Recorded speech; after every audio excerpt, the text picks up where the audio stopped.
Are you ready to take the next step in your IT modernization journey? Join us at the 2025 Zscaler Public Sector Summit, March 24th and 25th. Hear from top government IT leaders and industry experts sharing valuable use cases and actionable insights for every stage of your transformation journey, from strategy to implementation and optimization. Don't miss this chance to gain the knowledge and tools to secure, simplify, and transform your agency's future. Visit zscaler.com/federal to save your seat. Hello, I'm Nikki Henderson, a staff writer with GovCIO Media and Research. And today I'm joined by Cynthia Kaiser, the Assistant Deputy Director of FBI's Cyber Division. Hi there, Cynthia. Thanks so much for joining us on the show. Thank you so much for having me. Well, Cynthia, can you start off by telling me about the Joint Cyber Advisory? And can you talk a little bit about some of the key objectives of this report? Certainly. I think I'm so excited to be here today to talk with you about this report because it's one of my favorite ones that we do all year. And that's because I think it really embodies what we at the FBI and I know our partners across the interagency want to do with these cybersecurity advisories, which is make information sharing robust, proactive, and aimed at imposing costs on cyber adversaries. And maybe you don't think about costs when you think about advisories, but stopping them, not enabling adversaries to be able to get onto a network in the first place, imposes a huge amount of costs on them. And so when we're able to pull all of this together to really see what we're able to take and glean from the year before, how we're able to help all of the net defenders out there who are on the front lines trying to keep American networks safe. I think it demonstrates, what an important avenue these cybersecurity advisories are to get that critical information to them. They detail vulnerabilities, they detail adversary campaigns, and also the joint part of all of this is really key because nearly all of our cybersecurity advisories are co-authored with CISA. And in this case, this product has been going on for years, and we've been able to really have a robust interagency effort behind it so we can get the best information out there for net defenders. Right. Thank you so much for that, Cynthia. I really appreciate you breaking that down for us. Well, what are some of the top routinely exploited vulnerabilities that the FBI has seen over the past couple of years? What's interesting is the switch to more and more 0 days. When we did this product for 2022, we saw maybe about half of the most commonly exploited vulnerabilities start off as 0 days. And for people who don't know what a 0 day is, it's a vulnerability that hasn't been discovered yet. It's been out there for 0 days. And so when we moved into 2023 and really looked across all the vulnerabilities that were being exploited in the top ones, most of them now started as 0 days, which is a worrisome trend. Really, vulnerabilities are probably the most useful for adversaries within the first 2 years. There's diminishing returns as people start to patch, buy new devices, et cetera. And so seeing just how many were discovered in 2023 was quite significant for all of us. I think another trend is that there's more, top exploited vulnerabilities than there were in the past. I think we used to do these as top 10. We've gone away from that now. We're just saying what the top ones are. And some of those top ones we really saw in the last year we've done this report is a couple affecting Citrix, NetScaler, some Cisco vulnerabilities, iOS XE, vulnerabilities related to Fortinet, FortiProxy, Move It. I mean, they're ones that a lot of net defenders have probably heard of, but the best thing to go do is to go to ic3.gov/CSA, where you'll be able to find this product and all the other products where we detail out what these vulnerabilities exactly are and then how you can mitigate. Oh, wow. I had not heard of that before. So thank you. And it is scary that there are more of these popping up, more of these vulnerabilities. And, unfortunately, like you said, there's not just the top 10 anymore. It's just the top one. So thanks for sharing that information. Well, Cynthia, Secure by Design was initially released back in 2023. Can you talk about how helpful this guidance has been when it comes to countering cyber attacks, and what impact do you think it will have on the evolving threat landscape in the upcoming year? I'm so excited about Secure by Design, and I have to really give credit to my DHS CISA colleagues Mhm. who have spearheaded this, huge effort that I think is really important and impactful for providing awareness to customers as well as across the industry that is just critical for security to be one of the first things in mind when you're developing new products.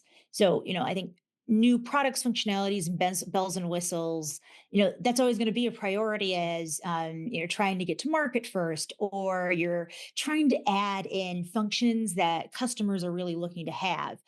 But when you are designing products, being able to put security first really like helps the customers and helps all of us ensure that it's not just one person having to wait for one patch, but these products are secure. They allow for uh, updates automatically. They are able to really weather what might be an increasing threat environment. And I think, like, let me take a step back and really talk about this secure by design uh, effort and really the advisories.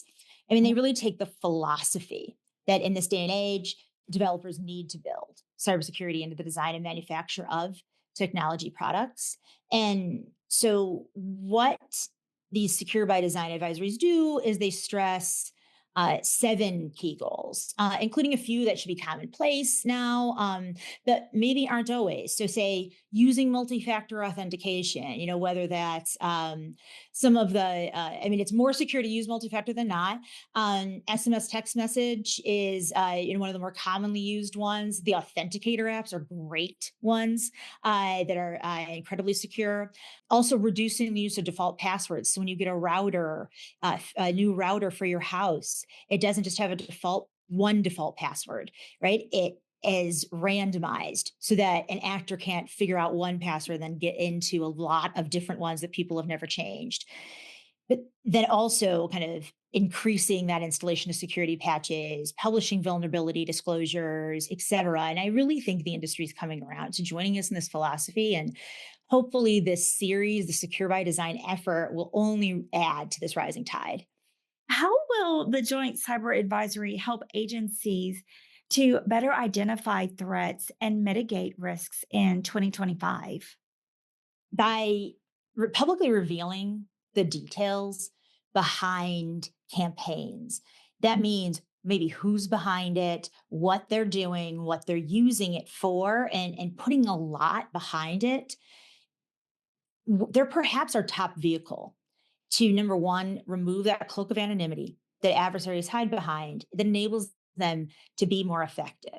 So when agencies are receiving these cybersecurity advisories or going on to CISA site, going on to ic3.gov, subscribing so that you're getting those feeds and updates automatically, being able to obtain timely, useful information not only enables net defenders to protect themselves, but it also helps us then stop adversaries in their tracks. For the FBI in particular, you also see a lot of cybersecurity advisors go out that are a key part of what we in the FBI call joint sequenced operations, where we'll team with partners all over the world to disrupt a cyber adversary. And then as a part of that, we're putting out everything we have because we know that net defenders maybe aren't monitoring DOJ's website for an unsealed indictment or anything like that. It's about being able to get the information in a usable format for the people who really need it.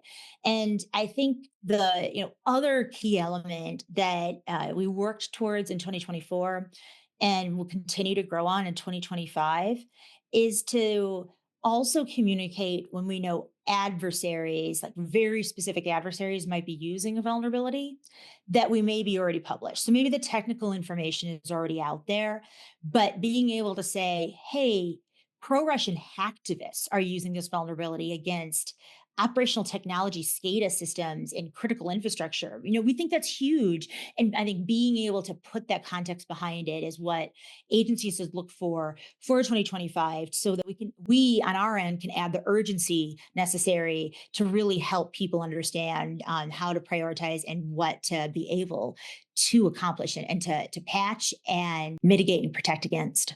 Okay, wow. And you said joint sequence advisories?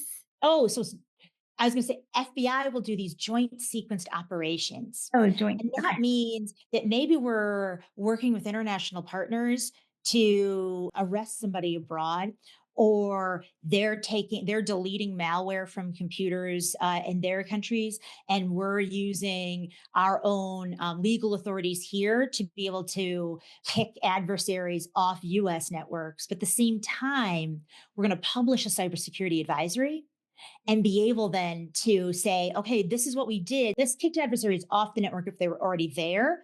Here's how you protect them from coming back on.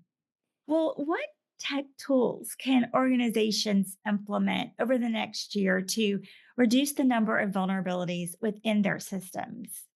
So, patch management tools is just a key, really, I think, key cyber hygiene, cyber basic cybersecurity step that organizations can implement almost immediately. And it takes the guesswork out of having to identify when patches are coming out, making sure they're downloaded onto all the computers, like being able to automate as many of these functions as possible keeps networks safer. It might sound simple, but also knowing your network. So knowing all your, endpoints and being able to get the multitude of, endpoint detection and the type of monitoring tools that are out there, it's important to have one. What's more important is to keep track of what you bought. We've actually found in a fair number of cases when the FBI is deploying one of our technical teams on site to an organization, there are times where the person who purchased a certain specific, maybe even very expensive tool has left the organization, and the alerts for that tool were going to that old inbox. So no one else knew what was happening. And so, it can be embarrassing for an organization for the FBI to come and say, okay, what's this? What's this? And to look and for us to see, hey, your endpoint detection or your monitoring, it actually caught this, but no one knew. And so one of the key things I really try to put out there is like, yes, there's these amazing technical tools. And I think there's going to be even more and more, great things coming out, especially with AI and AI enabled cybersecurity. But knowing having really good IT management, information security management at your organization is the best tool you can have because you'll know what you have, you'll know where the holes are, you'll understand where the risk is in your networks, and you'll be able to address it in a prioritized way. And I think that, like, I just can't emphasize that management aspect enough in really being able to have the best handle on what is occurring and what you need to protect in your networks. Perfect. Well, Cynthia, you just mentioned AI enabled security. AI, of course, that's a really huge topic right now. As more agencies begin to adopt AI down the road, what steps can they take to better protect their infrastructure as well as boost their resiliency? Mhm. So, AI, you hear about it all the time, right? Everywhere, it's brought into every discussion I'm having, and I think there's wildly different perspectives out there that make it easy to be really excited, but also really scared about what's coming. I think the risk that the FBI in particular focuses on boils down to two things. First is the risk that a non-rule of nation or rule of law nation like the PRC, like China, steals or manipulates US data and innovation to push its way forward in the AI race, and the risk that already dangerous people in governments use AI to become even more dangerous. So I think on the first point, nation state adversaries, particularly China, they pose a threat by stealing AI technology and using it to advance their own AI programs and or engage in foreign influence campaigns. But there's also a more, to me, insidious and, just equally worrisome issue, which is even as organizations are developing their own AI and maybe they're using their own data sets, there's a risk that that data can be poisoned, right? That a adversary could try to manipulate some kind of model so that it's not working or it's putting you further behind competitively. And so I think that's the element of helping protect our own AI innovation from adversaries doing those attacks. That's really key at the FBI and making sure that we're monitoring those. I think second, though, and probably more what cyber division overall, like where I'm at, is focusing on is being able, like, what our adversaries are doing now and how people can protect against that and how it might make them more effective moving forward. We've already seen, the countries or groups that you think, gosh, I hope they aren't using AI. They're using AI, but they're using AI in where the technology is now in a way that right now probably just makes them more efficient. So for phishing emails have become more sophisticated and there's just more of them. Being able to identify who to do those phishing emails against. We've seen adversaries using deep fakes. So these videos that are just fake videos of a CEO and telling their financial team to transfer money to XYZ as a part of financial fraud. And who's not going to listen to their CEO who's at the house they've seen them be on a call already with? And then we've also seen them integrated into, I'd say, making things like their code more efficient. You check code, it can do some basic scripting tasks as well. So, we're trying to make sure that we understand what AI is and isn't doing for adversaries. It doesn't just mean that, all of a sudden our adversaries thought about using AI and they're extensively better. The one thing that I think is really great to know is that AI is really good at detecting AI. So AI enabled cybersecurity tools are going to be a key component of being able to counter adversary use of AI, as well as putting in authentication measures. So knowing that adversaries are using AI deepfakes for financial fraud means that companies need to put in certain authentication in place or ensure that they're able to either using platforms that are clear who is who they are, being able to also ensure that there's checks. I tell my employees to do something that, like, if it's on video, right? If it's not in person, like, there's checks to be able to ensure that our adversaries aren't trying to manipulate us because it's a new world. And, with that means there's steps, probably like more simple steps that we can do to really make a big difference. I also want to tell everyone to stay tuned. We actually have a FBI private industry notification in the coming weeks with more specific guidance coming, especially related to AI collaboration platforms. I feel like from our perspective, we're monitoring this closely. We're making sure we understand what AI is and isn't doing for adversaries programs. We're also being proactive about putting that information out so companies can defend themselves. Okay, awesome. Well, I'll definitely keep an eye out for that. Well, are there any future cyber initiatives that you're excited to talk about? So we're aiming, as always, really to increase the engagement with those we serve. That means net defenders in the private sector, government agencies, leaders of key partners local to any of our field offices, Congress, and even, of course, the new administration. And as a part of that, we're also really doubling down on conducting these joint sequenced operations that I was able to mention earlier. We've gotten really great at working with our partners in the intelligence community, across the government, in law enforcement, and the private sector, both here and abroad, to leverage a broad set of options to be able to impose these costs on adversaries. So really getting away from the kind of years past more defensive footing and reacting to each incident as we learn about it and bringing the fight to our adversaries. And I think the model of success for that, it speaks for itself, in the takedown of botnets, disruptions of ransomware groups, bringing foreign adversaries to justice. I was able to speak a little bit ago publicly, and I think a few of my colleagues at the FBI have been able to say things similar, but we were able with our partners to offer over $800 million dollars worth of ransomware decryptors to industry Oh, since mid 2022. And it's so huge. Think about all that money lost on the adversary side wow. and all the money gained here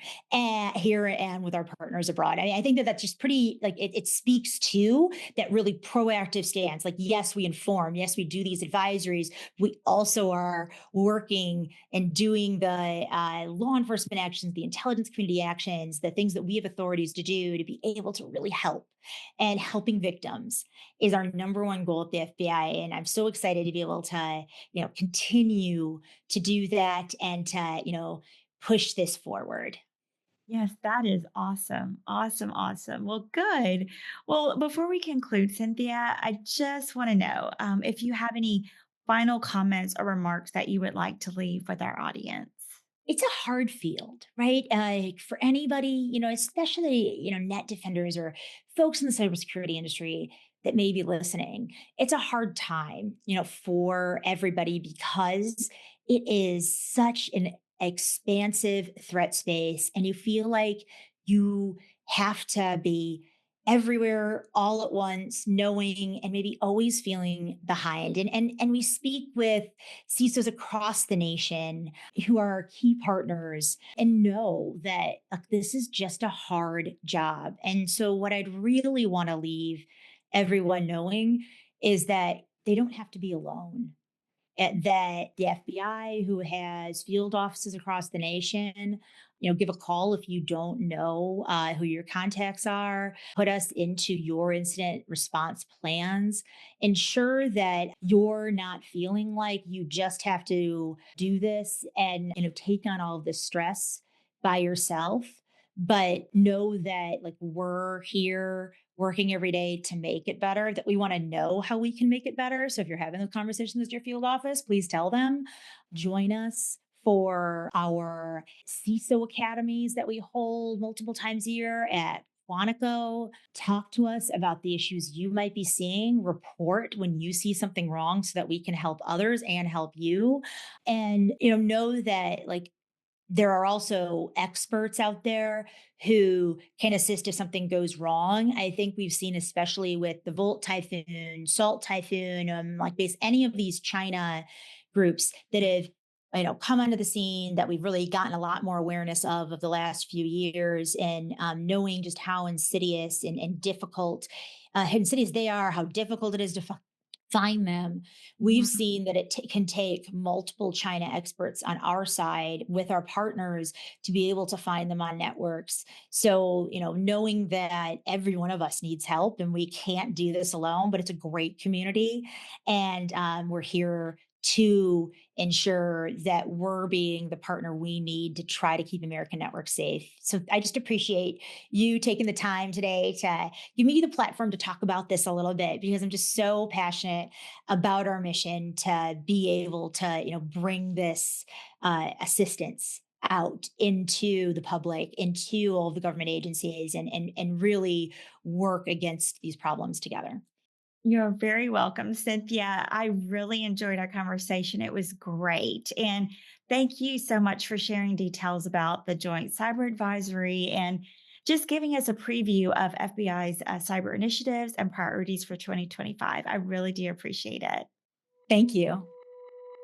Thanks for listening to CyberCast, a production of GovCIO Media and Research. To explore our content, visit our website, govciomedia.com. Keep an eye out for new podcast episodes every Tuesday. And if you like what you heard, leave us a review on the podcast platform of your choice. Have a topic you want us to discuss? Contact us at newsletter@govcio.com.